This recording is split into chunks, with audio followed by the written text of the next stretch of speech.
Welcome you all to Learning Arrow.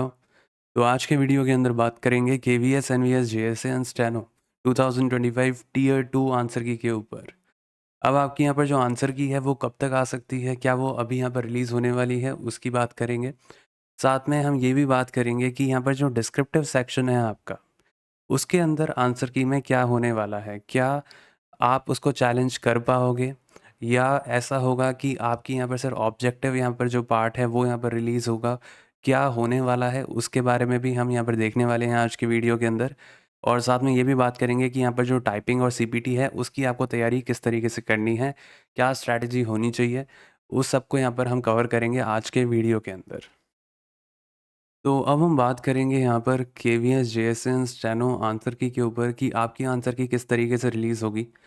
तो देखो यहाँ पर आपका जो नोटिफिकेशन है उसके अंदर इन लोगों ने एक पॉइंट दे रखा था, display of scanned image of OMR answer sheet and answer key. ठीक है, यहाँ पर पढ़ो, लिखा हुआ है in case of objective type MCQ test of tier 1 and tier 2 the scanned copy of OMR answer sheet and the answer keys of examination will be displayed on the website of CBSE, KVS and NVS for which a public notice will also be issued on the websites। है ना। अब ये जो ये कह रहे हैं कि भाई जो आपके 2 सेक्शन होने वाले थे, अगर मैं बात करूँ यहाँ पर ऑब्जेक्टिव का हुआ था और डिस्क्रिप्टिव का हुआ था, ठीक है?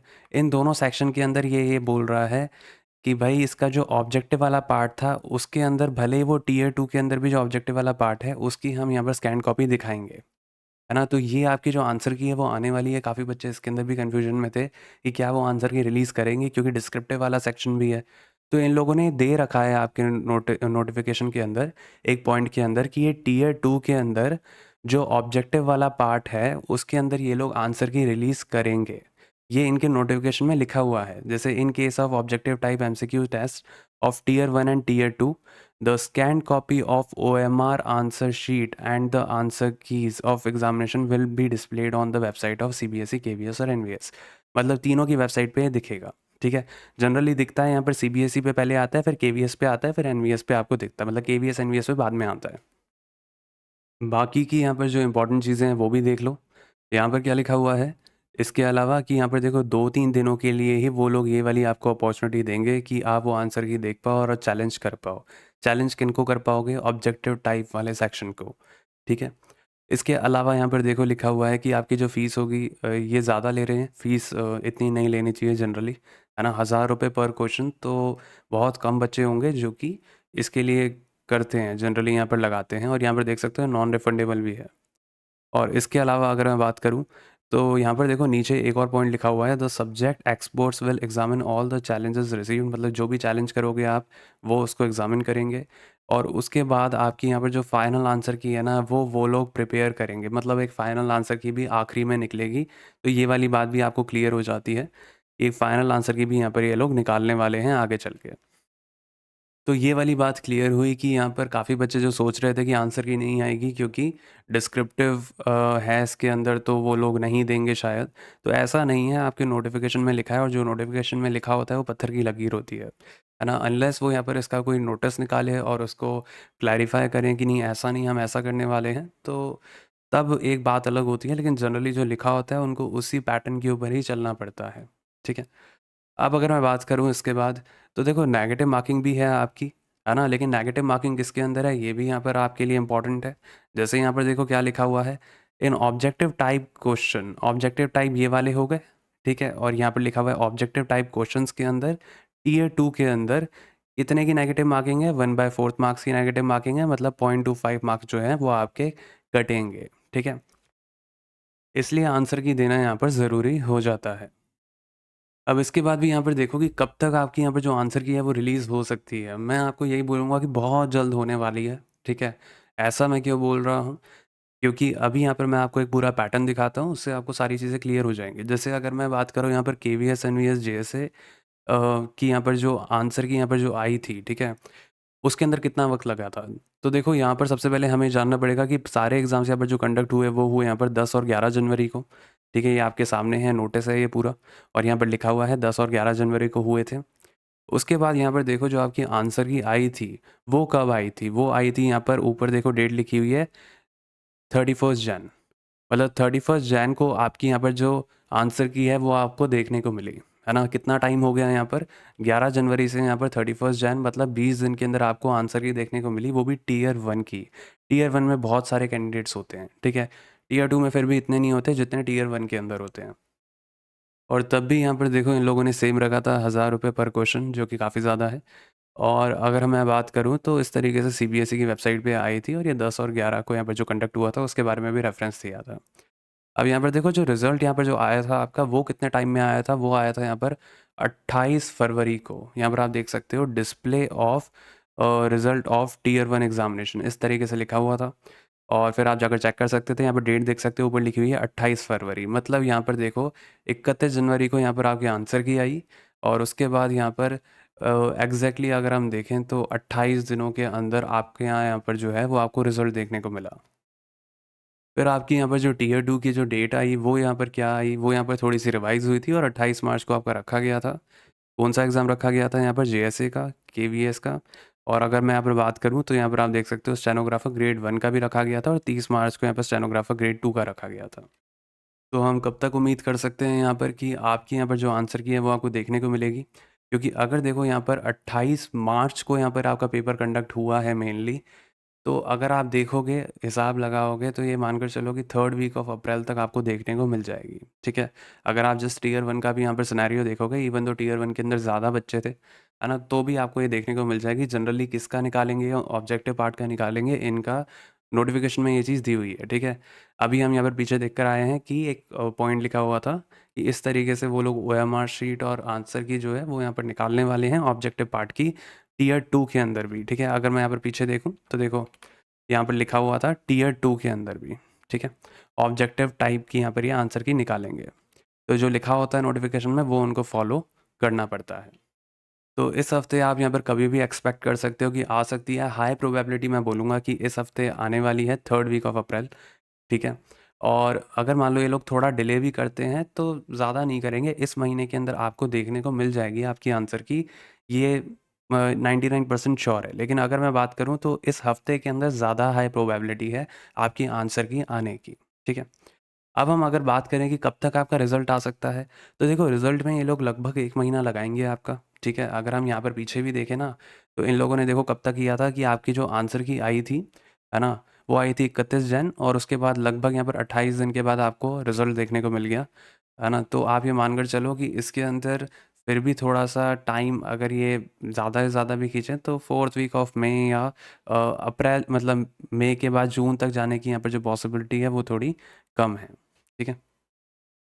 अब हम बात करते हैं यहाँ पर आपकी टाइपिंग के लिए, तो टाइपिंग के अंदर देखो ये चीज़ मैं ऑलरेडी बहुत बार बता चुका हूँ कि यहाँ पर इस तरीके का आपका पैटर्न आया था। ये केवीएस का ऑफिशियल मॉक टेस्ट है जो कि उन लोगों ने पिछले साल निकाला था, ठीक है? लिंक देख सकते हो, डीजीएलएम का था, टीसीएस कराती है, ठीक है? वैसे ही जो सही शब्द लिखते हो वो हरे हो जाते हैं, जैसे पैराग्राफ सही लिखा तो ऊपर देखो हरे हो गए। वैसे ही यहाँ पर इज़ मैंने आई लिख दिया तो यहाँ पर ये क्या हो गया, लाल हो गया। वैसे ही ग्रुप मैंने सही लिखा तो देखो ऊपर हरा हो गया। वैसे ही आप देख सकते हो ऑफ के अंदर मैंने यहाँ पर सिर्फ ओ लिखा है तो ये लाल हो गया। और फिर यहाँ पर जो मैं वर्ड हाइलाइट जो आपको दिख रहा है वो आपको करंटली लिखना होता है। तो इस तरीके का पैटर्न था, ये मैं ऑलरेडी बता चुका हूँ। हिंदी वाले बच्चों के लिए भी सेम था, और उसके अकॉर्डिंग हमने यहाँ पर सेम इंटरफेस के ऊपर हमने आपके लिए टाइपिंग टेस्ट बना दिया है, ठीक है? इसके अंदर किसी को कुछ जो भी प्रॉब्लम आ रही थी वो भी हमने यहाँ पर सॉल्व कर दी है। और अगर मैं बात करूँ तो देखो यहाँ पर जो आपका यहाँ पर शब्द आप सही लिखोगे वो यहाँ पर हरा हो जाएगा, जो आप गलत लिखोगे वो लाल हो जाएगा, ठीक है? और आप इस तरीके से यहाँ पर इसको देख सकते हो। ऑफ रीडिंग यहाँ पर जैसे मैंने यहाँ पर नीचे सही लिखा है तो ये हरा हो गया, और जैसे स्टडी यहाँ पर मैंने लिखा है ऊपर स्टडिंग था तो ये लाल हो गया। इस यहाँ पर देखो ग्रीन है, और नीचे भी यहाँ पर ये सही लिखा गया है इसलिए ग्रीन है। और अगला यहाँ पर जो शब्द है आपका वो है यहाँ पर हाइलाइटेड येलो के अंदर। तो उसके अकॉर्डिंग ये हमने बनाया गया है, ठीक है? और पूरा जो इंटरफेस सोचा गया है उसके अकॉर्डिंग ही सोचा गया है। और यहाँ पर कोई भी आपको बग वग यहाँ पर जो भी दिख रहे थे वो भी सॉल्व कर दिए हैं सारे के सारे, तो आपको कहीं पर कोई भी दिक्कत नहीं आएगी।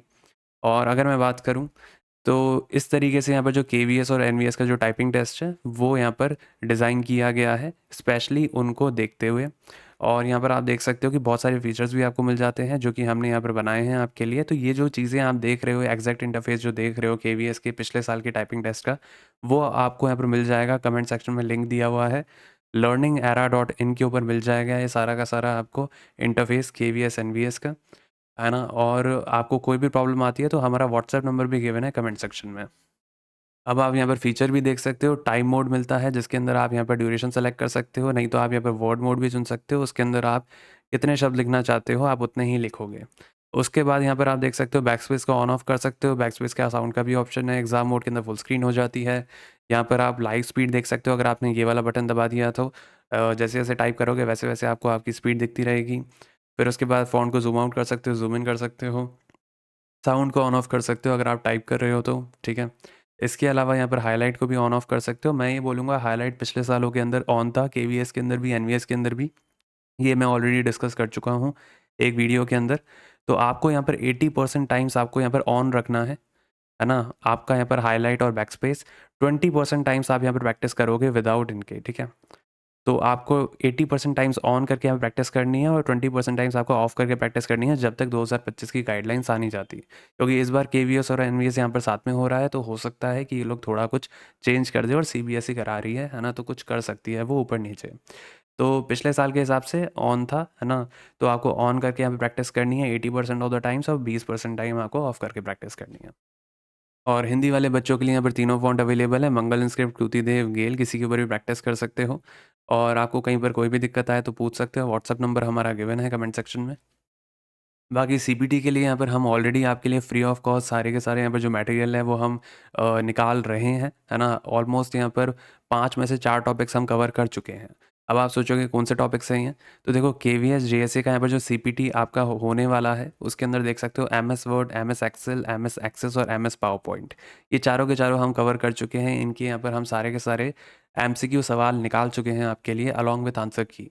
तो आप यहाँ पर उन सवालों को भी अटेम्प्ट कर सकते हो, उनका प्रिंट निकाल सकते हो, आराम से प्रैक्टिस कर सकते हो घर पे।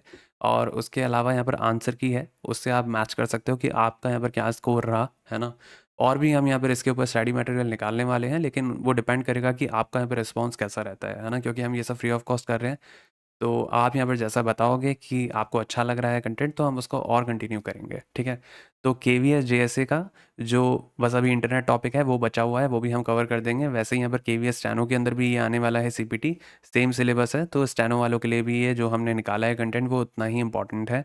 आप भी जाकर उसको चेकआउट कर सकते हो। अब जिनको नहीं पता तो देखो पिछले साल के अंदर ऐसा हुआ था कि ये था आपका केवीएस का ऑफिशियल सीबीटी मॉक टेस्ट जो कि केवीएस की खुद की वेबसाइट पे भी दिया हुआ है, जो कि उन लोगों ने पिछले साल निकाला था। तो इसके अंदर देखो dglm.com यहाँ पर लिखा हुआ है, ये इनका यहाँ पर होता है लिंक टीसीएस का। सीपीटी यहाँ पर लिखा हुआ है, मॉक सीपीटी लिखा हुआ है, वैसे ही यहाँ पर MS Word, MS Excel, MS PowerPoint, MS Access और इंटरनेट सेम सिलेबस है जो कि अभी आपने यहाँ पर पढ़ा था 2025 वाले नोटिफिकेशन के अंदर, जो अभी आपका एग्ज़ाम प्रोसेस चल रहा है। और सेम आपका यहाँ पर उसी तरीके से आपके सवाल पूछे गए, एक सवाल था फिर उसके 4 ऑप्शन थे, है ना? उन चारों ऑप्शंस में से आपको कोई एक चुनना था और इस तरीके से एमसीक्यू फॉर्मेट था, है ना? तो ये देखा गया था सीपीटी के अंदर। जनरली लोग सोचते हैं कि प्रैक्टिकल होगा, लेकिन इन लोगों ने प्रैक्टिकल नहीं लिया था पिछले साल, इन लोगों ने ऐसे एमसीक्यू पूछ लिए थे। तो वो उनके ऊपर रहता है, उनको थोड़ा आसान लगा कि एमसीक्यू होगा तो जल्दी इवैल्यूएट हो जाएगा, नहीं तो अगर प्रैक्टिकल लेंगे तो उनको दिक्कत आएगी सबका देखने में। तो उसके अकॉर्डिंग ही हम यहाँ पर आप लोगों के लिए सब निकाल चुके हैं। सीपीटी के लिए जैसे एमएस एक्सेस के यहाँ पर टॉप 100 एमसीक्यूज़ निकाल चुके हैं सीपीटी के। वैसे ही आप देख सकते हो एमएस पावर पॉइंट के भी यहाँ पर सीपीटी के लिए हम यहाँ पर टॉप 100 एमसीक्यूज़ निकाल चुके हैं। एमएस वर्ड के भी निकाल चुके हैं। वैसे ही एमएस एक्सेल के भी कर चुके हैं। अब बस बचा है यहाँ पर आपके लिए इंटरनेट टॉपिक, वो भी यहाँ पर अभी आ जाएगा, उसके ऊपर भी अभी काम चल रहा है। तो अगर अभी तक आप चैनल के साथ नहीं जुड़े हो तो चैनल को यहाँ पे सब्सक्राइब कर लेना, ताकि आप इसी तरीके से यहाँ पे जो भी इंपॉर्टेंट अपडेट है वो आप मिस ना कर दो। काफ़ी बच्चे होते हैं जो कि सब्सक्राइब नहीं करते, तो उनको पता नहीं चलता हम क्या-क्या कंटेंट ला रहे हैं सीपीटी के रिगार्डिंग या कोई अपडेट ला रहे हैं, ठीक है? काफ़ी लोगों को नहीं पता रहता है और आंसर की आपकी जल्दी आने वाली है ना? उम्मीद करते हैं कि ये लोग टाइमली दे दें उसे, नहीं तो अप्रैल के अंदर तो आपको देखने को मिल ही जाएगी आपके आंसर की, ठीक है? और ऑब्जेक्टिव पार्ट की आएगी, ये चीज़ मैं ऑलरेडी बता चुका हूँ आपको, है ना, वीडियो के अंदर। और जनरली अगर मैं बात करूँ तो चैनल को सब्सक्राइब कर लेना, ताकि यहाँ पे कोई भी इंपॉर्टेंट अपडेट मिस ना कर दो, और टेलीग्राम चैनल से जुड़ जाना। ये जो भी आपने मटेरियल देखा है अभी, है ना, सीपीटी का, ये सब आपको कहाँ मिलेगा? टेलीग्राम पे मिलेगा। टेलीग्राम का लिंक आपको डिस्क्रिप्शन बॉक्स में भी मिल जाएगा, तो वहाँ पर जाकर भी आप ज्वाइन कर सकते हो हमारा टेलीग्राम चैनल। और आपको कोई भी प्रॉब्लम आए तो पूछ सकते हो, ठीक है? कमेंट सेक्शन ओपन है, और अगर आप हमें सपोर्ट करना चाहते हो तो कर सकते हो इस वीडियो को लाइक करके और हाइप का बटन दबा के। बाकी व्हाट्सएप नंबर भी दिया हुआ है कमेंट सेक्शन में, तो वहाँ पर भी पूछ लेना कोई भी डाउट हो तो।